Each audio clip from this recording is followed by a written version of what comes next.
That was a tune called Waltz New, and my name's Jim Hall, and this is Satoshi Inoue's son, and this is volume 2 of the jazz guitar instruction videos. This one has to do with self-expression, and it's intended for the slightly more advanced player, at least maybe as advanced as we are anyway, up to the professional, I think. And I'll talk a little bit about the tune that we just played, which... How about that tuning guide? A. Oh yeah, right. We'll give them an A. You give them an A, you know. the tune to. In case you want to tune up to us. It may not be an exact accurate A, but it's around where we are. So the tune that we played, Waltz New, it's interesting. I feel, even though I wrote it, I can say I think it's interesting in this context that it's already a variation on a melody, which is Someday My Prince Will Come. It's those chords anyway. It's not that melody, but it's those chords. And it's also called Waltz New because it's a bit like a tune that Sonny Rollins wrote, which was called Waltz Hot. Remember that? Waltz Hot? Waltz Hot, right. Hot. Yeah. By Sonny Rollins. So just play the first chord, the B flat chord. So I have this, the D seventh, and then C minor, G seventh, right? G. Right.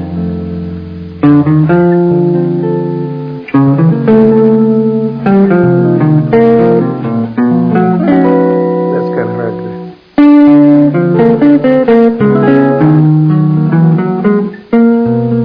It goes to C flat for just a minute.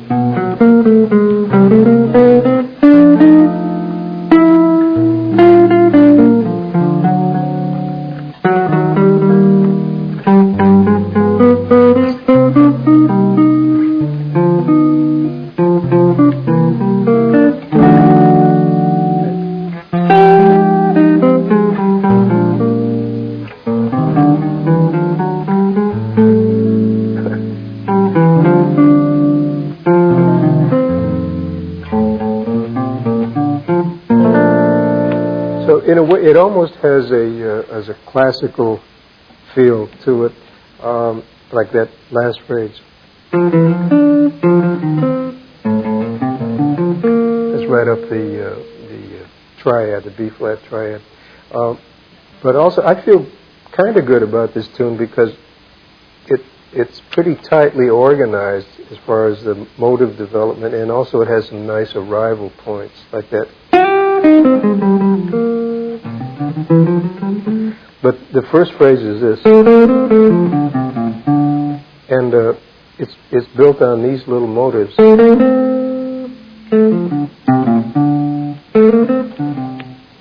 Sorry. So 3 notes. Right. It's kind of inversion. Right. That's right. Thanks.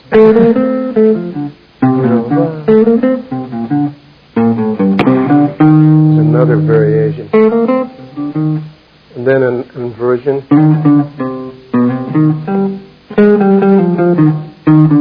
There it is.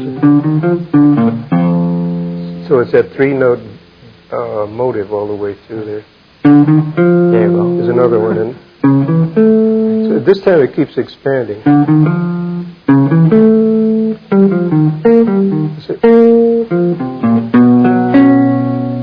We start off with then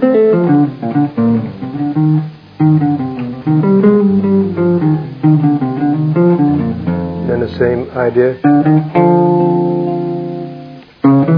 It's a little bit wider interval, right?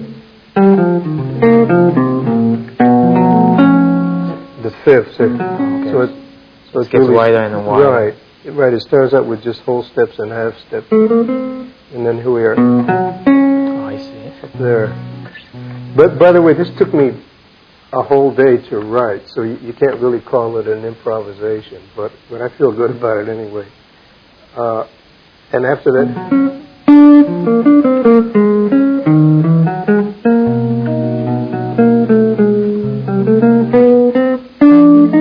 then this is a kind of an inversion again. Instead of this.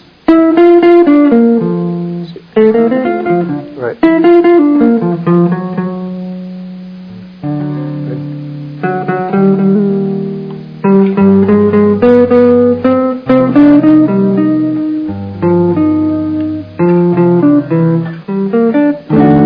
Then I like this note.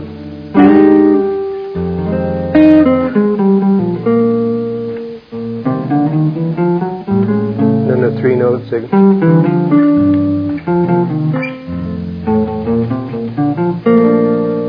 I'm talking about this kind of at length because I think getting this kind of control, this organization over your playing, over your improvising, is really a big part of becoming a competent improviser. Don't you find that? If you can hear what you want to play and get it out of the guitar and keep it organized tightly, I really think it's so important. So this one starts with that motive and keeps working on it.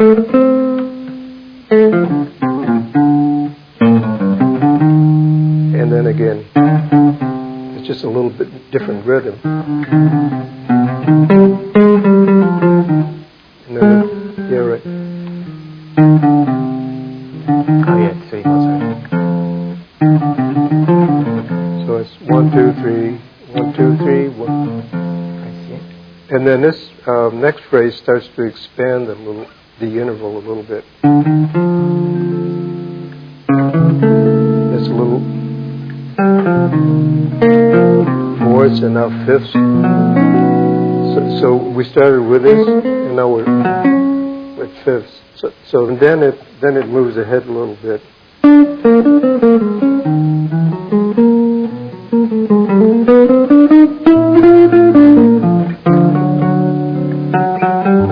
How so? Right.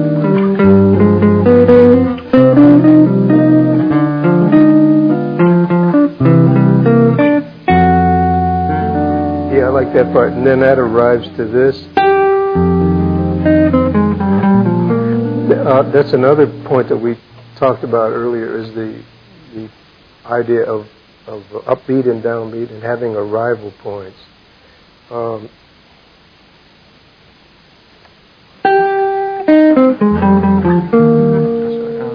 It's like a F minor 7.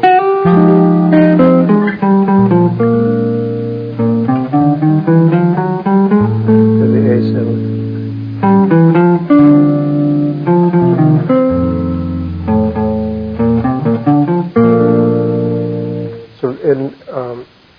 As I may have pointed out earlier, that has kind of almost a classical sound to it, like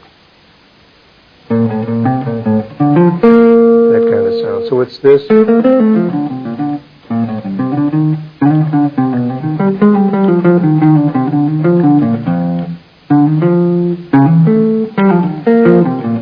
interval opens up, and then I go through a modulation into C flat major for just a minute.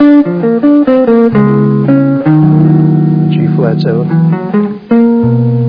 I guess you could call that a B major 7, but from my background, it's a C flat because it wants to pull down to the It's a matter of spelling. That's right. It's a matter of spelling, exactly.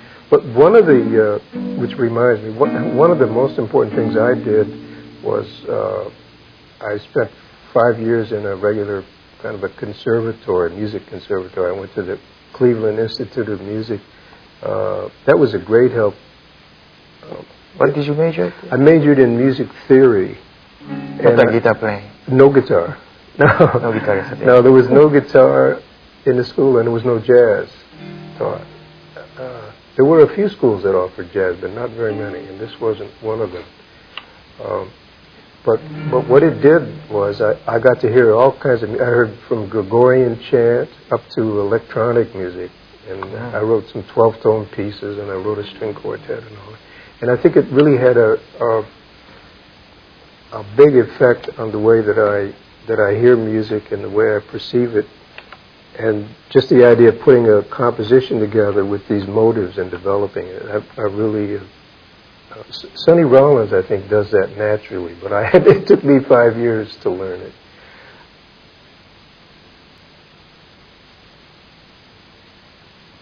The idea of motive development, I think maybe we could demonstrate that on a standard. Maybe we could use the chords that are similar to the ones of Body and Soul or something like that, in D flat. And why don't I play the chords, and you can improvise for a while and see if you've learned anything here today. We go about 1, 2, 3, 4.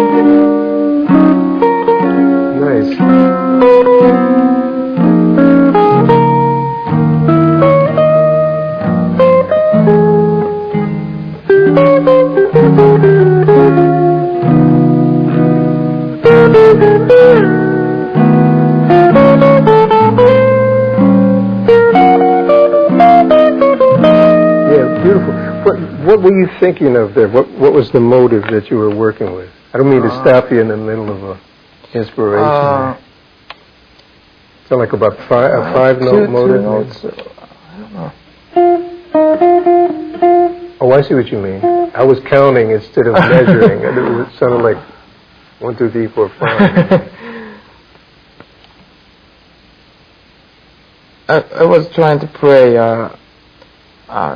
some motive which I played before, some kind of variation, maybe.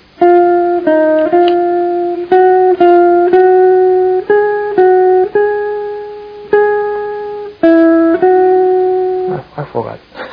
Well, the only reason I was aware of it really was because that's what we've been talking about. It just sounded like a beautiful improvisation to me, which is the idea. But anyway, let's try it again, and I won't interrupt you. We'll do it all the way through. 1, 2.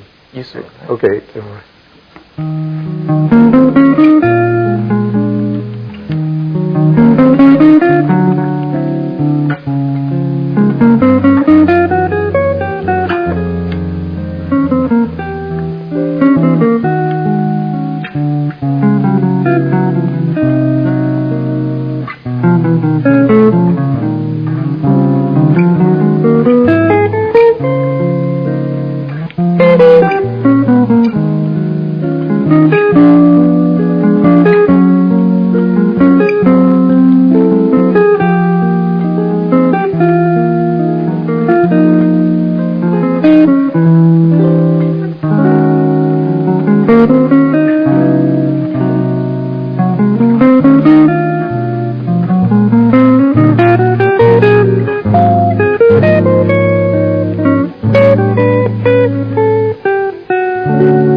You played it much better than I did. I got too aware of the of developing the Oh yeah, the ideas. I forgot the matter. Good. We are talking. That's good. It's better if you forget. I think that's part of the point, though. I think it was already in your unconscious, and you do it kind of naturally.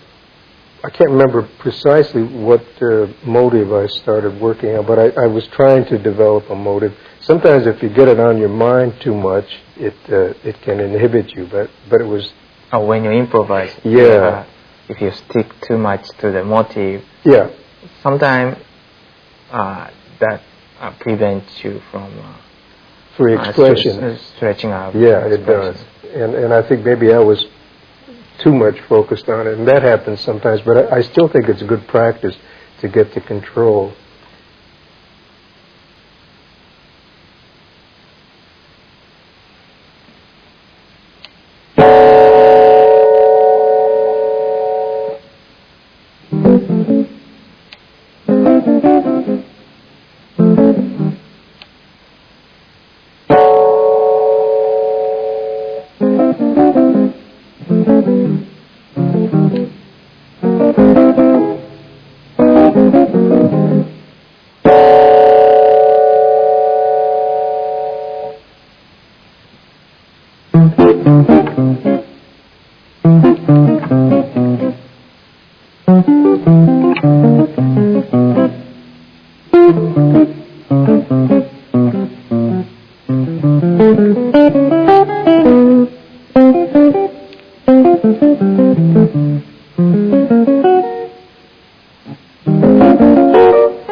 That was supposed to have something to do with the kind of whimsical, almost humorous side of Nero's painting.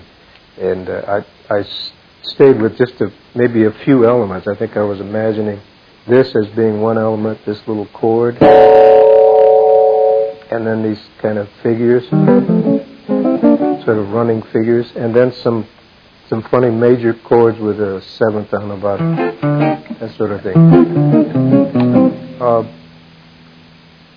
And I tried to develop those motives again, even though they weren't based on any chord progression. And occasionally, when I've gotten a student who plays the guitar really well, who maybe I have trouble talking with about music, I'll take that idea a little bit further and I'll just detune the guitar completely. Let's see what happens here. And sort of say, well, see if you can make some music out of this. So let's see if I can. I'll just randomly detune the thing. I don't know how it's going to happen. I'll never get it in tune again, but...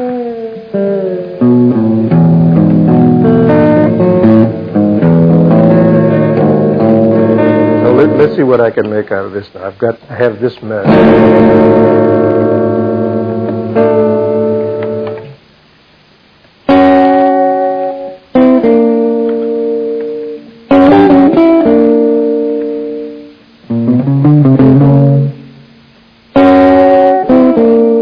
that's two motives, right? This, I have no idea what the pitches are.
That was a little bit similar maybe to Miro, but I had no idea what the sounds were going to be until I actually hit the guitar, and I tried to make something out of it as it went along.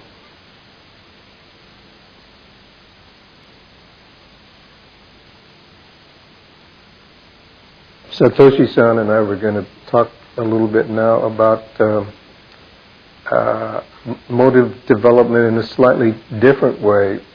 We've been sort of staying within the chord structure, I think, pretty carefully.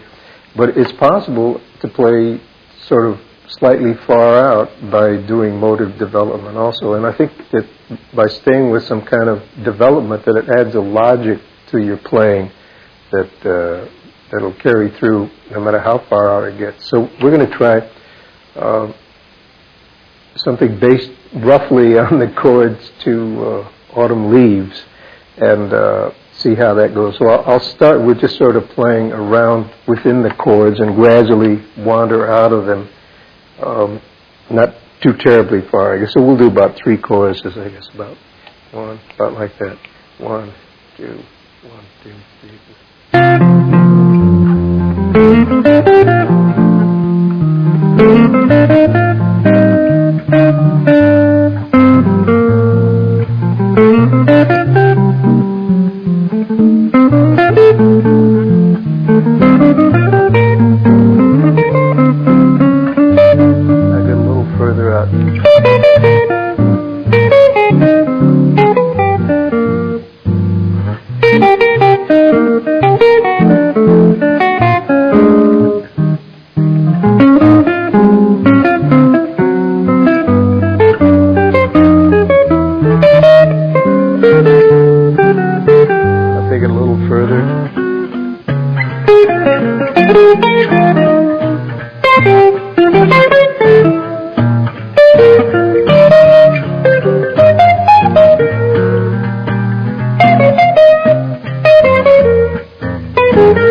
kind of demonstrated the motive development idea in a little more extreme version, I think. And the idea of that, for me anyway, was that if you work with material, I think that your ear will accept it, even though it gets kind of far out.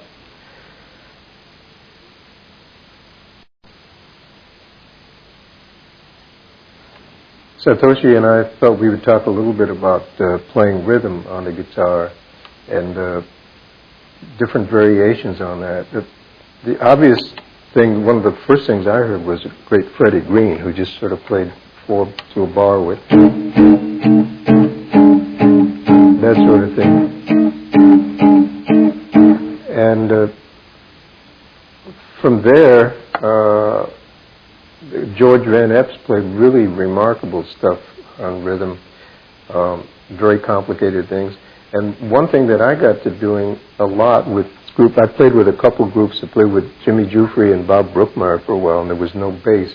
So I would take a bass line and kind of harmonize it,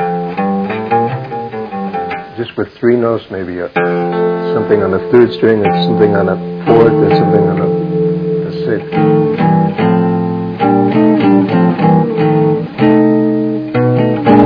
Became sort of a harmonized bass line in there. So maybe we'll play a few choruses of blues where I'll play some rhythm for you and I'll do this harmonized bass line thing. You do it great too, but you play the solo and I'll play the rhythm. There you go. 1, 2, 1, 2,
So what I did amounted mostly to just those 3-part chords on those strings. In some ways, the top note can almost be random. It's mostly the bass line. And then I went to the same idea, only on 5, 3, and 2. But well, that's a 4-part chord, but basically they're just 3 parts. Sometimes I go on to an inside string just because the line needs it, but this line, so I just played, or whatever. Sorry. And that time I was just dragging the little finger along. Let's see.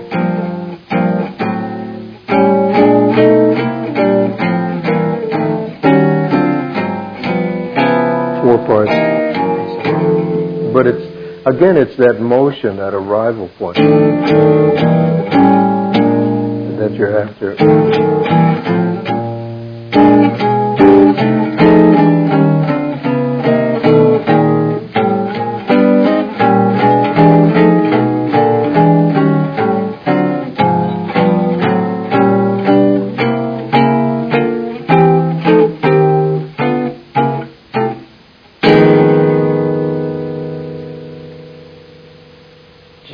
Yeah. How do you mute the strings which you are not Which playing? I'm not using. Yeah, I'm not sure. That's a good question.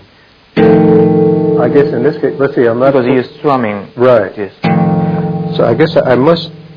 This has taken me so many years that I forget how it started, but it must be kind of an angle down here with the pick, and also I'm muting the fifth string. Using yeah, right. I think I almost do it unconsciously by now. If I played classical guitar, I'd have to play it like that, but...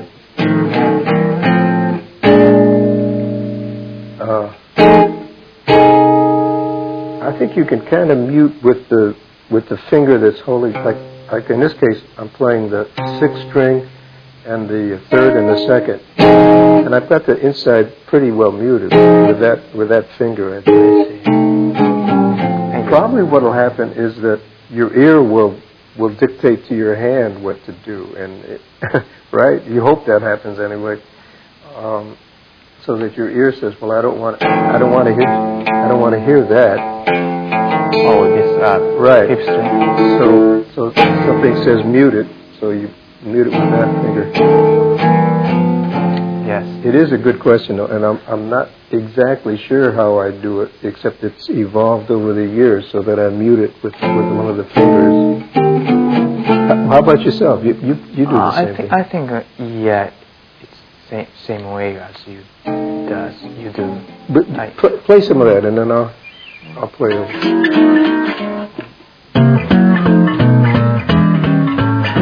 Right. You have a nice right hand stroke too. It's a little crisper than mine. You play. Do that some more.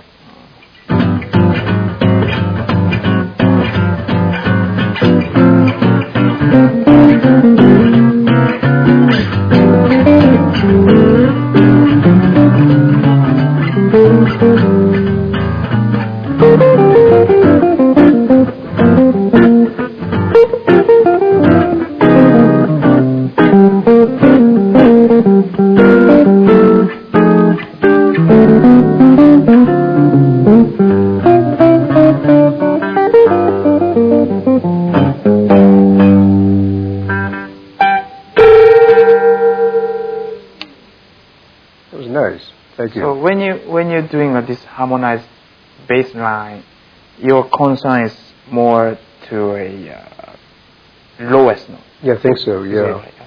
Yeah. The lowest note, because it is the bass note, and that's one of the concerns. The other is the rhythmic impulse of arriving someplace, just like you were doing. You do that great. Thank you.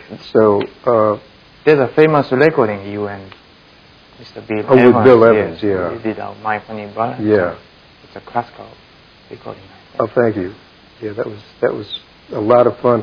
And on that one, I'm playing rhythm for Bill, and a lot of times he doesn't play his left hand at all. He just keeps the left hand out of the way because I have that covered. So that's sort of what we do. Where if you play the bass line, then I play just like the right hand of the piano or something. If you play the chord, then.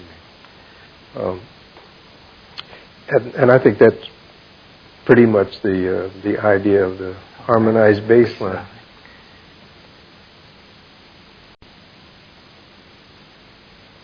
I've mentioned earlier, and we've kind of alluded to it at various times, that this is a lot more than just a musical process for me. It has to do with being a person and meeting other people, meeting people from different cultures, like yourself.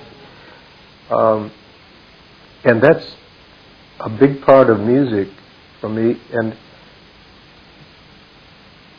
it's easy for me to say this, I guess, because I do make my living as a musician. So you might say maybe it's insincere, but I consider music so important that it's less important for me to be a professional musician, I think, than to have known about music and to have it part of my life. I think that it really adds a huge dimension to life. So much of education is aimed at, I think, competition and that sort of thing, and commercial success, all of which is important, but music gives you, I think, has a broadening effect on people, and it helps you to communicate with other people, being able to play together and all that sort of thing. Some of the favorite experiences that I've had have been experiences with people who aren't professionals, but maybe do something else for a living, but love music so much that they really want to learn it. And I run into that in these workshops that I do around the world, actually. And sometimes professional musicians have trouble making a living anyway, so it kind of comes and goes, right? So I guess my main point is that music is already you're already getting paid back just by being able to play music, and for me that's the important part of it. How to prepare the recording date or club date? Oh, right. Mentally, physically. Yeah. In your case. Yeah. Well, I think there's several different elements, and it depends on the situation. Sometimes if we're traveling and doing one-nighters, you can get very tired physically, and sometimes your hands get stiff from lifting amplifiers or driving cars, right, that sort of thing, or doing karate maybe. Not me.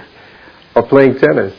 So I'm always very careful to warm up my hands, my fingers beforehand, sometimes with warm water and stretching, the same as you do in the morning with warm water and then stretching my fingers so that I don't surprise any sleeping muscles in there. Another thing I do, which I've talked about before, is I prepare the set of music very carefully so that I don't have to go on the bandstand and then worry about what we're going to play. I like to have that prepared way ahead of time. And I'm very careful about the sequence of tunes. I usually play a set of maybe 5 tunes, generally 5 or 6 tunes. Even on a concert, if there's 2 parts to a concert, maybe each half of the concert will have 5 tunes. But they're really carefully organized so that I have some variety in it. I maybe do something in 3/4, some kind of waltz, different meters and different keys and different tempos, and different feelings. I do a ballad, maybe a blues, and something kind of up like a calypso. Then another thing is just the mental preparation. Sometimes it's very important. No matter what kind of mood you're in or I'm in, the musician is in, I feel that the audience deserves a good performance, the people who come to listen, because usually they paid some money to listen, and I think they deserve a good performance. So I try to put all other things behind me, at least for the time that I'm on the bandstand, and just concentrate on the music. And sometimes, for me, that involves maybe getting some quiet time beforehand to not exactly meditation, but something like that, where I get my thoughts organized. Also, sometimes it's fun to be around the musicians that you're going to perform with, so you can sort of joke together and maybe have something to eat and get a friendly feeling, because you have to be friends on the bandstand, right? So I think all those things come into also being on time. I really hate for people to be late. And if I arrive late for a performance or almost late, and then it's very difficult to get prepared. So I try to get there really early, get relaxed, and get used to the acoustics in the room, like this room that we're recording in here, that we're filming in. It has unusual acoustics, and we've gotten used to that. And so each room is a little different from the others. Yeah, maybe playing at the Carnegie Hall. Yeah. And this room would be different. It's quite different, yeah. Village Vanguard. Village Vanguard is has a different acoustic. Right. And smoky. Smoky? Yeah. Oh! Cigarette. I see. Yeah. You don't get that in Carnegie Hall. And along with that, I think, comes the idea of considering the audience. In a small, the Village Vanguard is a marvelous jazz club that's been in New York for 40 years, I guess 50 years maybe. It's a relatively small club. In a huge auditorium, maybe like Carnegie Hall, the people are, it seems like about 6 miles away. So for me, I think almost consciously of the person in the very last row and trying to reach that person with a note somehow. And sometimes that involves maybe playing fewer notes than usual because you allow time for the note to get out there. I see. And in the acoustics, as a matter of fact, sometimes the notes will all run into each other if you play too many notes in a... Especially room is echoey in a Carnegie Hall. Right, with a lot of echo. Whereas in a small room or in somebody's living room or practice room, I think the technical part is a little easier to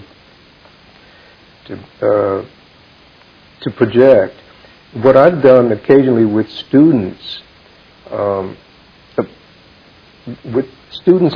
myself too, I fall into this. It's easy to get into this little circle between yourself and the guitar. This the whole thing, and you forget to project.